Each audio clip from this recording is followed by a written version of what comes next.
పాపముల చేత అపరాధముల చేత సచ్చిన వారమి. నీతిమంతుడు లేడు ఒక్కడు. అందరూ పాపము చేసి దేవుడు అనుగ్రహించే మహిమను పొందలేకపోవచ్చున్నాం.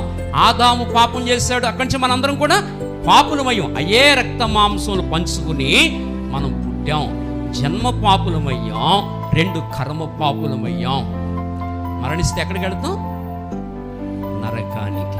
ప్రభు దగ్గరికి వెళ్ళాం, నరకానికి వెళ్ళిపోతాం. ఆయనేమో పరిశుద్ధుడు. మన పాపం అనే వ్యాధిని తెచ్చుకున్నాం కనుక ఆత్మ చనిపోయి నరకానికి వెళ్ళిపోతుంది, దేవుని దగ్గరికి రాదు. భగవద్గీతలో మాట చెప్పాడు, చక్కటి శ్లోకం. ఏం చెప్పనా? నైనం చిందంతి చస్త్రాణి నైనం దహతి పావకః నైనం క్లేదియంత్యాపో నశోషయతి మారు.